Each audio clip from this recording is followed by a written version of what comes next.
देखिए, आज जो मामला सामने आया है उससे संपूर्ण हिंदू समाज शर्मसार है। जगन रेड्डी सरकार ने बदतमीजी और घृणा की सीमाएं लांघ ली। वो तिरुपति बालाजी जो करोड़ों करोड़ों हिंदू मतावलंबियों के आदर और श्रद्धा का केंद्र है, वहां पर प्रसाद में इस तरह से मिलावट करना, ये मुझे तो लगता है कहीं ना कहीं कोई अंतर्राष्ट्रीय साजिश का परिणाम है। हमें ये विचार करना पड़ेगा, हमें ये सोचना पड़ेगा और ये जांच का बड़ा विषय है कि जगन रेड्डी ने इस प्रकार का काम क्यों किया। हमें ये देखना पड़ेगा कि कांग्रेस इस तरह के कृत्य को संरक्षण क्यों दे रही है। हिंदू मतावलंबियों का अपमान करना, सनातन को बदनाम करना, हिंदू मतावलंबियों के धर्म पर कुठाराघात करना, ये बहुत बड़ी साजिश है। कांग्रेस, जगन रेड्डी और बाकी विपक्ष के नेता लगातार हिंदू देवी देवताओं का, हिंदू मतावलंबियों का, सनातन का, हमारे दर्शन का अपमान करते आए, पर ये तो पाप की श्रेणी में आता है। ये पाप किया गया है और ध्यान रखिए, पाप का केवल प्रायश्चित नहीं होता। पाप जैसे अपराध के बारे में निश्चित रूप से ये विचार करना होगा और ये संपूर्ण हिंदू समाज का अपमान हुआ है, इसको कहीं भी किसी भी स्तर पर सहन नहीं किया जाए। सर, हिंदू संगठन इस बात की मांग कर रहा है कि मंदिरों की और भी कई जो मंदिर है उनकी भी जांच इस प्रकार की होनी चाहिए, कहीं ऐसा तो नहीं हो? नहीं, देखिए, निश्चित रूप से जांच की बात भी है और उसके साथ साथ हमें ये विचार करना पड़ेगा, ये पाप 7 पीढ़ियों तक निकलता है। ये जो पाप किया गया है ना जगन रेड्डी परिवार द्वारा, इसको ध्यान रखिए, ये बहुत अक्षम्य है, अक्षम्य है। मेरे पास शब्द नहीं है इसकी भर्त्सना करने के। हम बहुत श्रद्धा के साथ उस प्रसाद को ग्रहण करते हैं जो तिरुमाला में तिरुपति बालाजी मंदिर में मिलता है। उस प्रसाद में इस तरह की मिलावट, मुझे शर्म आती है कि ऐसे लोग भी हिंदुस्तान में हैं। हम लगातार खेल खिलाड़ी और खेल मैदान के उन्नयन में लगे हैं।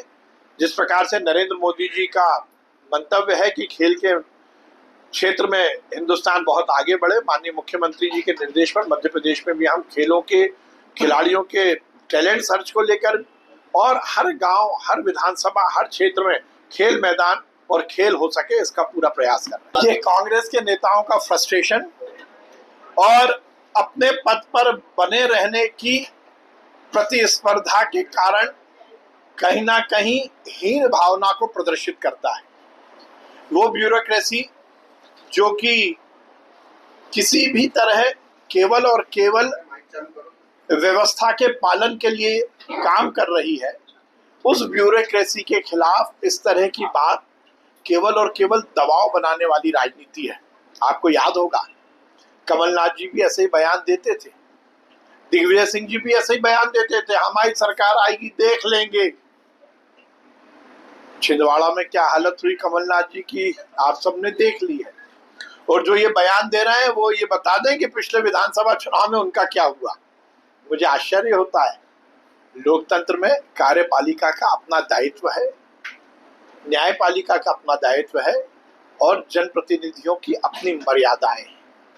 मुझे लगता है कि इस तरह दबाव की राजनीति बनाकर अधिकारियों से अनर्गल काम कराने का कि ये स्क्रिप्ट लिख रहे हैं कांग्रेस के नेता, क्योंकि वो चाहते हैं कि इस तरह का दबाव बनाएंगे और अधिकारियों से अनर्गल काम कराने के लिए आगे बोलेंगे। ये भारतीय जनता पार्टी की सरकार है जिसमें हर एक लोकतंत्र के आयाम है, उसकी कर्तव्य, उसके अधिकार, ये तो नियत है ही, और उसके साथ साथ सबके हितों का संरक्षण करना भी हमारा दायित्व है। इस तरह की शब्दावली राजनीति में कहीं भी अनुमति लायक नहीं है। ढकोसला दिखाना, किसानों को गुमराह करना, ये कांग्रेस की आदत है। भूल गए? आपने दावा किया था, वादा किया था कि किसानों का मध्य प्रदेश के 2 लाख रुपए तक का कर्जा माफ करेंगे। 15 महीने की सरकार में कमलनाथ और कांग्रेस की सरकार ने एक भी किसान का कर्जा माफ किया क्या?